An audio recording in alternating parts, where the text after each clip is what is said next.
Yeah, welcome back to the second part of our practical lecture 2.1, Understanding MPI Messages and Collectives.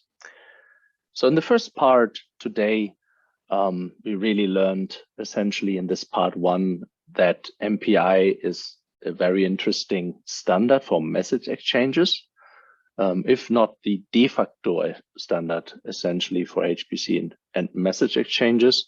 But we started very much with a small introduction into this Hello MPI, where essentially there was no real message exchange taking place. However, we have seen that the MPI environment already is basically initialized. It gives you lots of interesting tools, essentially, and insights about this environment. And one of that was that the MPI World communicator has, for instance, automatically all the processes involved.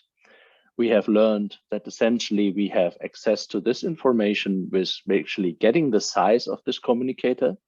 And then the very interesting thing that we then reused later on in the ping pong application was this interesting rank.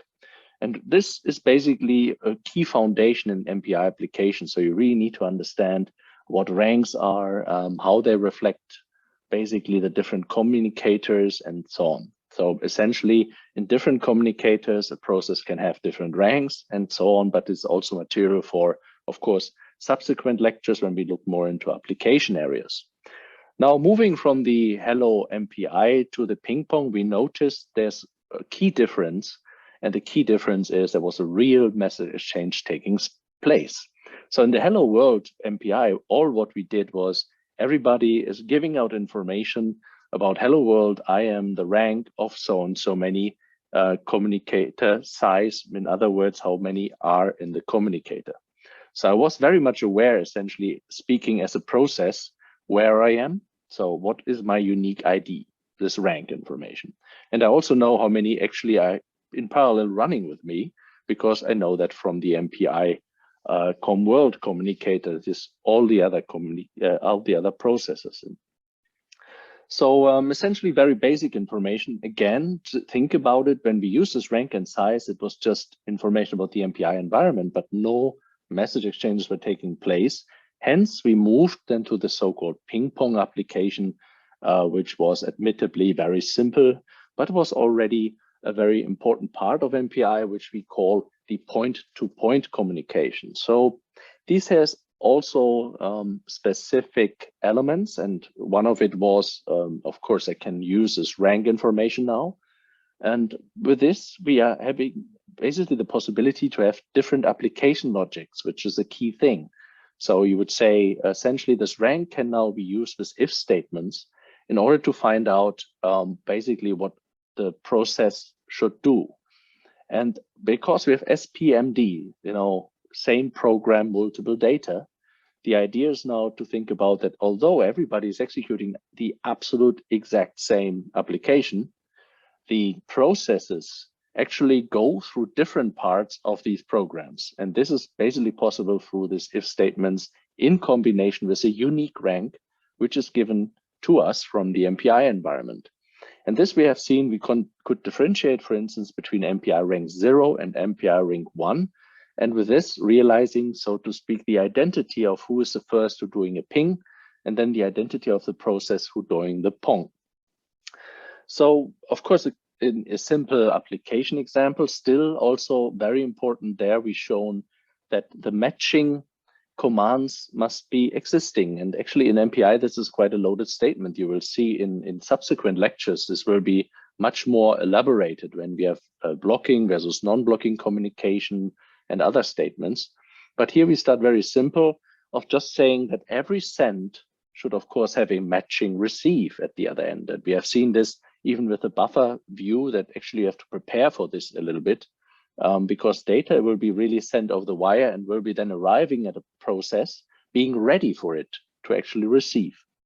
And we have seen this that basically then in rank 0, the send operation was first, and in the rank 1, the receive operation was first, and then vice versa to actually realize the pong. Hence, we could realize a very simple ping and pong application. And then we were really interested in the end, Was there something going over the wire? So was there really some message exchanges happening? And we have seen that the MPI status information gives you access to this information of how many charts, for instance, were going over the wire, which was one part of it. So this was a proof that there was really something sent. But at the end of the first part, we also realized a little bit the idea of kind of what the difference between this capital N and small n in the job script. So how is this actually kind of mapped to the environment of U-turn from the scheduler? How much control you have over this? We have seen when we specify capital N, we are directly in the next node and have with this, for instance, also access to all this memory there. And also we have seen this small n, I just remain within the realm of one node. Now, the interesting thing was for us, of course, between nodes communication is quite important. So we have seen that this was actually also working when we put capital N with this basically saying, and we have proven this basically by looking in the meta information about the job with this interesting s-control show job ID command, where essentially get lots of information about the job, not only completed, the time it took, and so on, but also exactly where on the U-turn system it was operating, which was in our case a compute 01 or 0001, 02, and so on. So I encourage you to look the first part. Nevertheless, we want to advance now and thinking about much more scalability ideas and the powerful MPI collectives. And so we basically start here by connecting again of what we have seen and what I just basically was explaining with the MPI point-to-point communication in the first part of the lecture, and then the basic MPI Hello World program in the first part of the lecture. Now we will look a little bit more into this MPI collective communication. And they work pretty much similar. So of course, given the time in the lecture, we don't have time now to demonstrate all four of them here. And of course, you can also have different twists to the reduce with different operations, and we can have lots of different examples. So we focus a bit on the broadcast. But the principal idea of this collective communication will remain. And this, for instance, that these actually are basically not anymore point to point, but they really leverage the communicators a lot. And I will address all of those which are within the communicator. As I was said earlier, if you have a point-to-point communication with two processes, like in the ping pong application, this is straightforward to program. This is, of course, clear. But what now when you have 512 cores, an application, or 1024 cores, for example? So to scale up with this collective operations and to really do their basically a very neat code, basically a very, let's say, short statement in the code from C with the MPI broadcast, for example, you can do very much instead of, let's say, do send receives over 4 loops and identifying the number of processes and how many you should do it.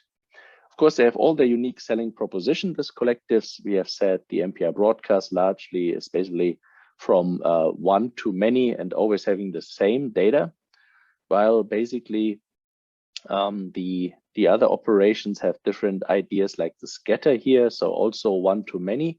But here we kind of scatter this array with different data to other processors and processes. And essentially here you have the inverse when you want, a bit like gather the information from all the different processes. And then here basically having a gather, but with an additional operation, which makes it the reduce operation here, working then essentially with all the different small, let's say, calculations that you can define. So we focus on the broadcast, but still take away the message that the idea how to work with this collective communication is very similar with all of them. And on top of it, you have assignment 1, exploring this. So one of the tasks that you have there is to really look for the codes of gather, scatter, and reduce code, and also not only have explored yourself the broadcast then, but also the other ones. So let's look into this a bit more to understand maybe some rationale for it. So why I need this kind of broadcast and actually what's happening again when we think about these different ranks to get more, let's say, experience with this. So again, here's a good example when we come to the idea that maybe the rank information can be useful for doing different things than all the others. And here's a good example where we have, let's say, the source is 0 here. So we basically specify that only for rank 0 should be something happening. And you see here that we fill essentially a buffer just with a simple for loop that we specify would be, let's say, 4 iterations. And the buffer should then basically, which is a variable we define here from the integer, just have this 0, 1, 2, 3 information. Now, the interesting message is that we initialize here the buffer only for rank 0. Once again, right? So rank 0 is the only one that would have the buffer basically properly initialized. All other buffers, because we execute the same program on rank 0, on rank 1, on rank 2, all the others will have that uninitialized. So in other words, there will be no 0, 1, 2, 3 in it. But of course, we want to add here something so that when we give it out to show that all the other ranks also really receive this information. So this is a good idea, again, of an example, very simple example, but a good beginning example to understand why the rank is useful for doing different things. Here you have the cutting edge example where you maybe specify within your computational fluid dynamic simulation some differences here, also based on ranks, where you basically will identify who is basically working, let's say, on the different materials of the car here in different parts. Maybe some parts of the wheel is done by different ranks than essentially this fluid flow, or basically here the airflow. And this could be one example of a cutting edge where we also later will come back to. So this is good, but of course we have to essentially then augment this now with a real operation that does some things, that really brings this buffer now into play and sends it around. And this is the MPI Broadcast Operation. I already said basically for the assignment briefing, this Dino MPI might be quite good, but you can have many other, let's say, references of the MPI standard that show you how basically these operations work. So here you see that we essentially have a certain buffer that we want to send. In our case, of course, the buffer we initialized here. And then we will see that this is so many MPI integers from the size. So basically we say there will be probably 4, and we basically specify here from who basically this rank was basically starting the communication. And then we have MPI Com World, which is a very important part now of this collective operation, because we see here suddenly, in contrast to the ping pong, there's no destination. There is a source, but there's no destination. So my destination is given by saying I send and broadcast this information to all the processes in my MPI Com world. And this is, of course, now depending on how many processes I have. And the many processes I have is steered by the scheduling, right? And this is something I want to really show you by really going into this a bit, maybe here more now in the practical part of it. So we again are here going clear a little bit and out of ping pong to the interesting broadcast operation.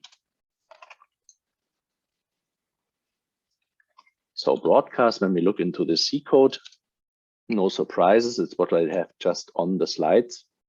Again, important, it will be initiated from rank 0, which means 2 things here. Firstly, I initialize the buffer essentially here, and that means it stays uninitialized for all the other ranks. So specifically rank 1, 2, 3, if I have, let's say, 4 processes. And the second part of the source is that basically the broadcast will be initiated from this.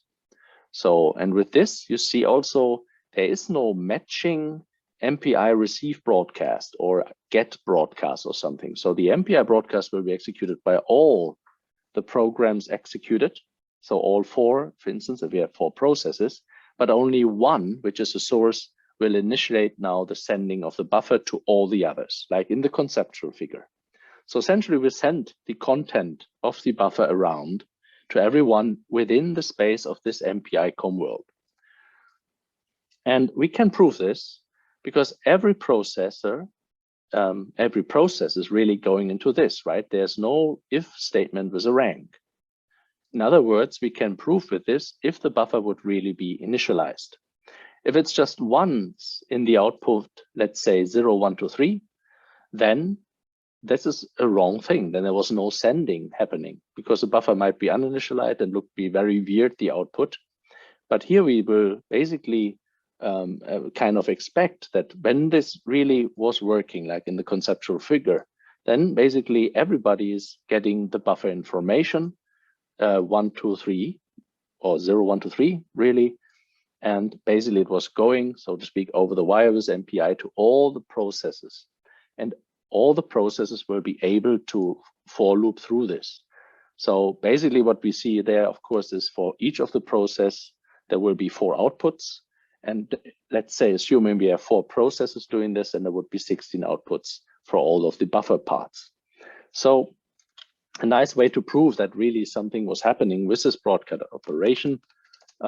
Also, I think it's pretty clear to understand that we need a job script by now. I'm kind of repeating myself more and more with this. I guess at the end of assignment 1, when you have submitted it, you're almost kind of tired of doing this, but that's good. It gets in the blood because essentially the scheduling scripts are basically always very similar, will be always the same modus operandi that you have here. Here in the example, you see we basically want to do this with 4 cores and want to have this executable.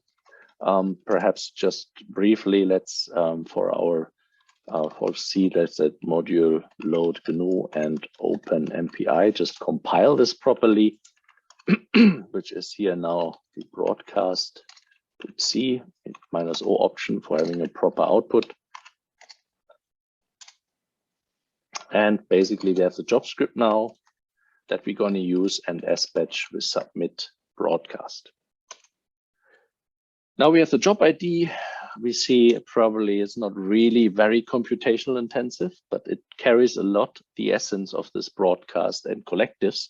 So apparently we are already ready with our 92 job, right? So the last bits are here 92. You see also sometimes the output can take a little bit time. That's completely usual. Don't worry about this. And when we now look into this with more, for instance, what we now want to see as a proof if something was happening, that there are 16 digits all initialized with the correct buffer.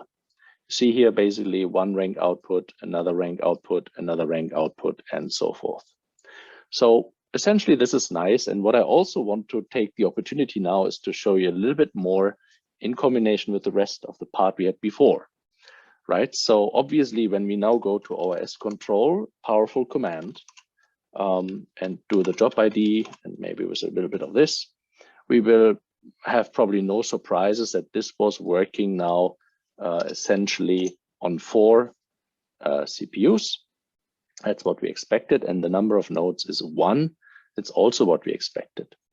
So I want to combine this now with 2 things really. So get the realism of a system behind it into play, and also to really understand a little bit your power and your requirement to know something about the system. So the first thing I want to bring is this scalability. So you could say now we have done this for, let's say, so many, kind of 4 CPUs. Oh, that's nice. And without now, and this is the scalability inherently I showed you with the MPI, can we do now the following? We can use the submit job script and just make 8 out of this. And of course, what you would think now, basically we programmed that not really for 4 in mind. We can now execute this on just 8 cores and basically submit it to our scheduler with our job 93. So what we now expect is that we have now, instead of MPI com world only being 4 processes, we have suddenly 8 processes because we specifically asked for them here in the job script.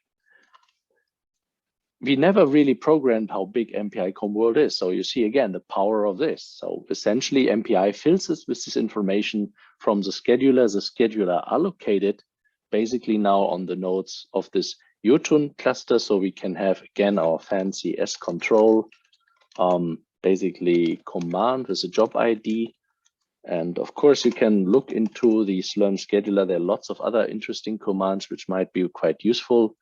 And essentially, I just need here the job ID. I forgot that. So hang on a second. We executed the 93 exactly. So, and with this, we can go back to our job control and add here the 93. And what we not really surprisingly see is that we are staying within one compute node, just using 8 cores. That is one part of it. And of course, when we now look into the output, obviously, we have not anymore 4 times 4, we have now 8 times 4 output. So you see that already on the size of the file here, it's bigger. So it's probably true that this was much more executed. So let's go into, oops, not too fast here. My zoom elements actually are always before in front of the command line. That's why it's better to do it time clear here. So again, we want to look into the file and essentially looking at this, that there is now, of course, not anymore 8 times 4. No, it is 8 times 4 now and not anymore 4 times 4, the output in terms of the buffer that we had in the single individual processes. And also you see, because basically all of them looking very good, it's not the problem that basically one of it is uninitialized. So everybody apparently got the buffer information via the broadcast. So interesting. So this was good. And we see that basically the MPI application scales up to 8 processes, although we never really programmed it for it. And this makes it now also interesting to think about now more of this. Basically, no one will prevent you to think about why not using now 512 cores. Now here's what I meant with the second learning experience. Now the reality of a system kicks in, right? So having 512 cores, where should they come from? And this is something where in every systems from the HPC systems, you usually have somewhere an overview. And of course, for the Uton, we know, right? We have these 4 nodes, which are actually named compute 20, 21, 22, 23. That's what we know already, and having our login node. But each of those nodes has just basically 2 CPUs, which are actually nicely 12-core systems. So that's already nice. So I can assume that each of the nodes has probably 24 cores. And of course, now then we can go on and would basically see that with 16 cores, I would assume staying within one node. And the real interesting thing would happen when I maybe ask for 25 cores, because then apparently it will not fit anymore in a node. Equally, of course, you can understand that sometimes maybe the schedule is not really empty, so that compute, let's say 20 or the one I'm landing on is already used. So what I will do then is of course something which also the scheduler can then decide.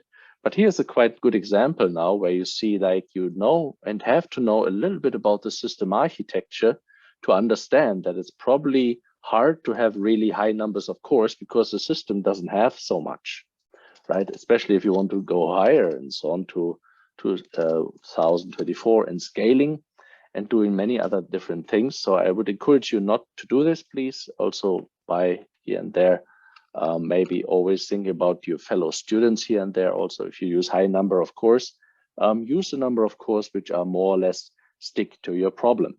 Of course, you should actually and can play around with 16. This is another example I just want to drop here. It really doesn't matter. But of course, our job control now command here should in the 49 now basically have 16 CPUs still within one node. And let's say just as a learning experience, let us see what would happen if we maybe do 25, because 25 is now a very clearly point that we move across nodes, right? Again, we would have 24 cores maximum. So essentially we will move through different nodes, and we can prove this, of course, with our interesting basically scontrol show command. So again, we have to execute it. But it also nicely shows you, I guess, that essentially the system scales. And while this is maybe operating, I can show you the outcome of the last job here, which was our 94. That of course now we have not anymore just basically 8 times 4. Now we have 16 times 4 the results, and you see it's actually true when you go here. And if you want to count it, there's even more. Please feel free to do so. I don't do this. I trust this. Instead, I'm thinking about if our job, of course, is now finalized with the 25 and what information we can actually get out. So let's clear that again a little bit. And with this as control command and maybe moving to our 95, we actually ask now for 25 cores, but we also realize the system doesn't have 25 cores in one node. So we automatically move to 2 nodes usage, right? So because there's no capacity for 25, just for 24. And even this might be not true because there could be other fellow students from you scheduled on this node already. So then you may be already earlier going through the other node. But this shows you a little bit the idea of the capacity, the realism of the systems, why it's important to know a bit about the system where you compute on. And the same is actually true for memory. If you have a very memory intensive problem and you will see your memory is rising and rising, suddenly you run out of memory. And there are memory bound applications where then of course it becomes basically very important to maybe use much more nodes and the aggregated memory basically, instead of filling one node completely, because you then maybe have not enough memory. But these are also aspects for, let's say, subsequent lectures, for much more, let's say, elaborate lectures later on. And I think many of you now have understood this, I guess, very much now when it comes to the ideas of these systems versus the number of CPUs, but also the inherent scalability. I didn't change anything on the broadcast C program, right? It was always the same, but still it's scaled to so many cores. And this is the idea how you essentially also will program MPI applications usually. So in the remaining time, basically of our lecture, I also want to give you a couple of other interesting elements, which basically are also on the slides. So let's see where we are on the slides, just to let you basically get the idea that this is something which is all what I presented is also basically explained again on the slides. I left out a bit the application example here, where broadcast is a good example, where many people here, we took a source code actually from a machine learning code. And actually we found out that the machine learning code was quite not good using MPI. So it was using no basically collectives, but instead we're doing things like for loop, over send receive, and really did what we said and essentially programmed MPI in a very strange manner. So if you want to know more about this, please feel free to go to these 8 and 9 references, but we will also review this basically in a later lecture and more explicitly. And you see that really the practice is that many of the application domain experts are not experts for MPI necessarily. So you see this in the machine learning element, right? These are experts in machine learning. Support vector machines were brilliantly implemented, but the parallelization of that, the support vector machine can be used for classification of land cover in remote sensing. You see that a little bit here to classify from a satellite image, maybe what type of building, or if it is water or green, and then what class it essentially is. And the machine learning background on this was actually properly implemented, but what basically was a little bit less good was the MPI, or room for improvement, let's call it that way. And I think that's a very common paradigm, because application domain scientists need to know already a lot about the application domains, and then being also at the same time parallel computing experts is also relatively hard. That's why also you see more and more things like I was alluding to with our simulation and data labs in Iceland, that people are building teams. A couple of people are a bit more in parallel computing. These in the labs are then also connected to those other application scientists, which may be a bit more into remote sensing. And by intensive teamwork, they can really scale up, they can really do good codes. And it's what we also do actually with the support vector machine, in one of the bachelor thesis I had, someone was taking the course and was really improving it significantly, introducing collective operations and much better MPI so that we could scale much higher. And I will talk about it later in another lecture, but it shows you that essentially, of course, this programming in parallel is not always easy if you have to integrate it with application domain code. And this will be also the theme of the next lectures that will come. If you remember, lecture 2 and practical lecture 2.1 are a little bit out of, let's say, the conceptual views. You basically do this to have an early access to assignments for the students. Usually you would perhaps first learn a little bit about parallelization fundamentals, how to do domain decomposition, what it actually means. But I think here it's also important that the students start early with the assignments, and it doesn't hurt.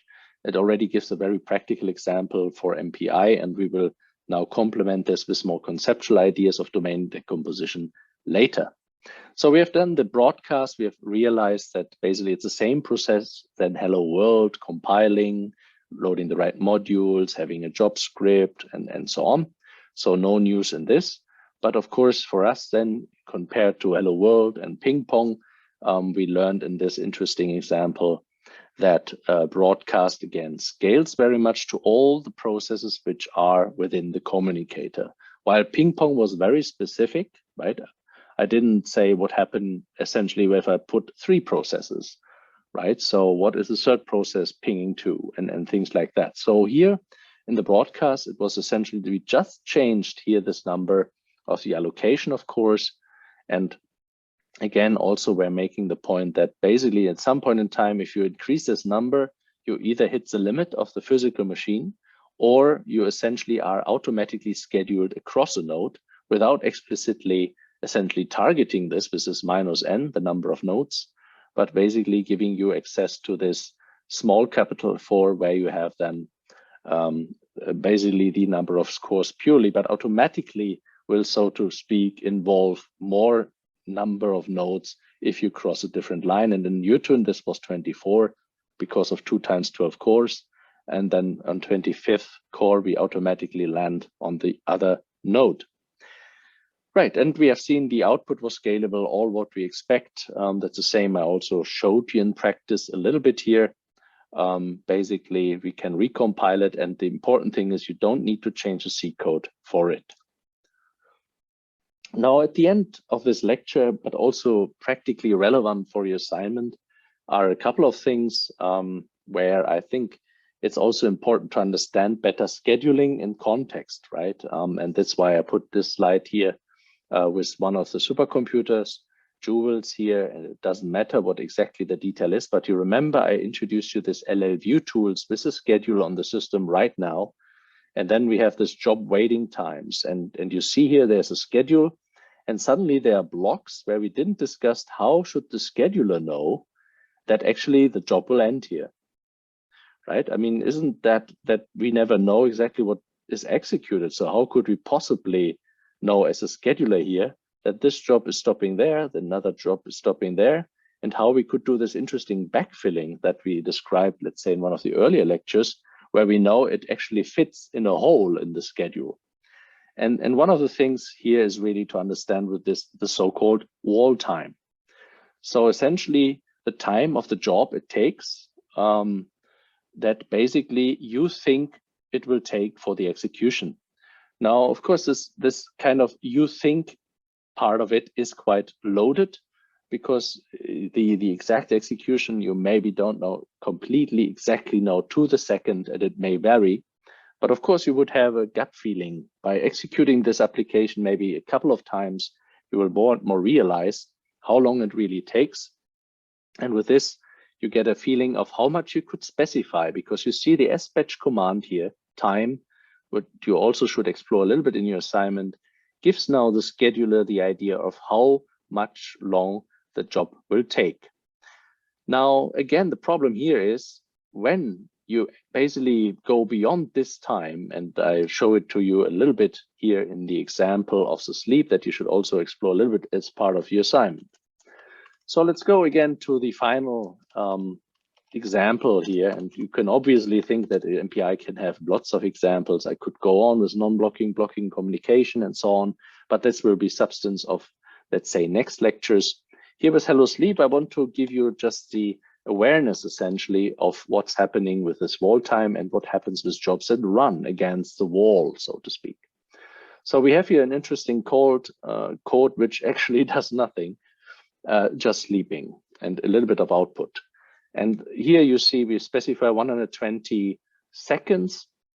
So basically 2 minutes here, and where the job should actually sleep in between.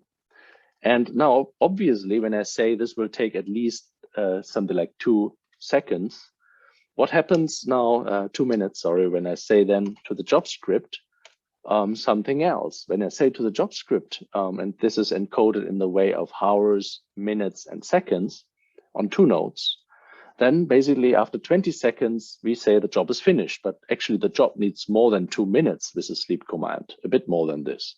So what will happen? And why is that now so important? If you submit that job as it is, we already know it will be probably a problem because we have just 20 seconds almost to execute this. And I will do roughly here a small idea of taking the time and using the time, where essentially you roughly see here in terms of time how this involves. But we also see essentially that we probably have a kind of trouble with time. We can look into this particular job and the output when we see a little bit about the QStat and look, and it's running. That's very good for us, the scheduling task here. And essentially can look already if there's maybe already an output, and of course look into this. What we expect is of course something before the sleeping. And this is true when you look on the code, you see I am 0 of 2 and I'm going to sleep now. And the same we did out, of course, for the other core. And that's it. And of course, now we have the sleep command, and actually now we sleep for 2 minutes. Now, this is a problem for the scheduler because you scheduled it just essentially for 20 seconds. So in this sense, this taking already much more time. We see here not the live status. The live status will be that essentially the scheduler just says you're running over the time, you're running against the wall. I actually cancel your request.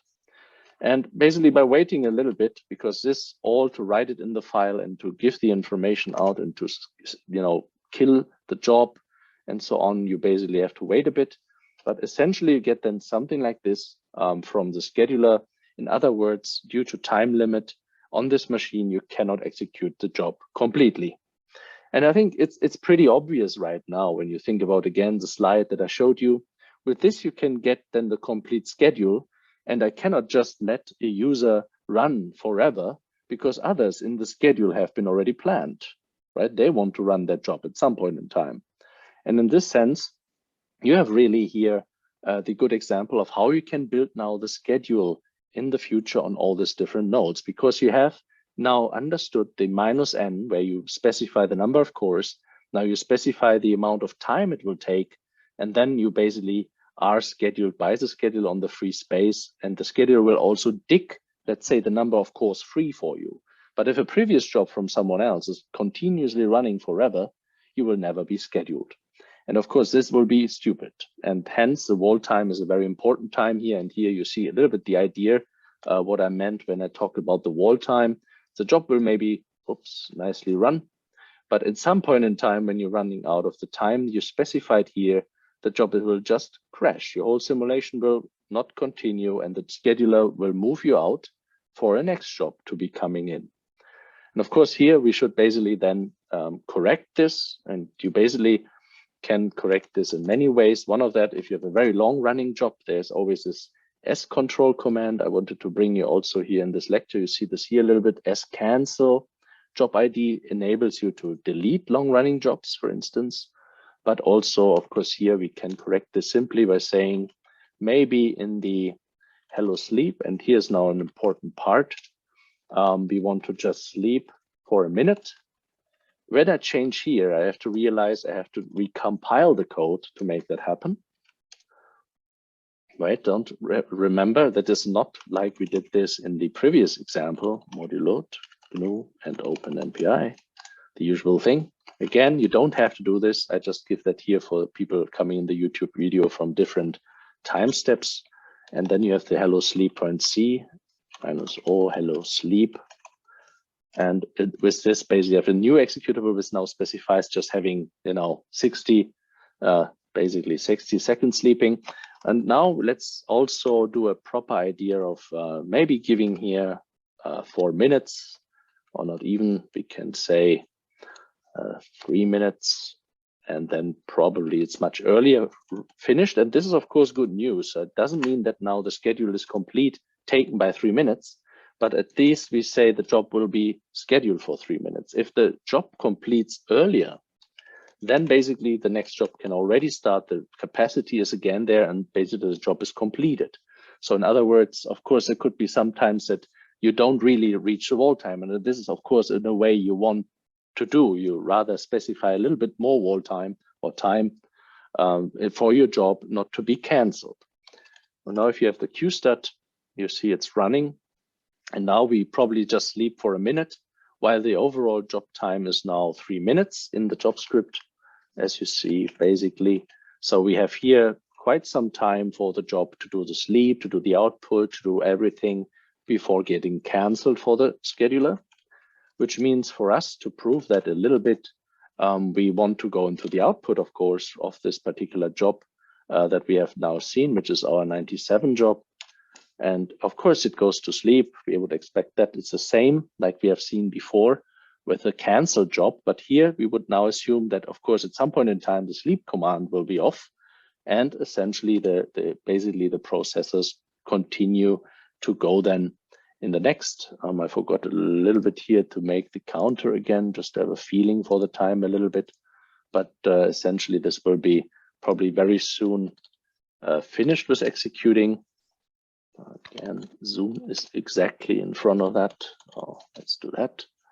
You see already it's completed now, so we expect that the outcome here will be follow suit very soon, that here we have hopefully now also the return from the sleep. And we see that's actually true. It's just awake. The both processors, they did successfully completely do this 1 minute sleeping, and then we're awake and can do further processing. And with this, the job was successfully done, basically stopped successfully, and then the next schedule can continue. Right, and I think that's all I wanted to leave on the table here for you in this practical lecture.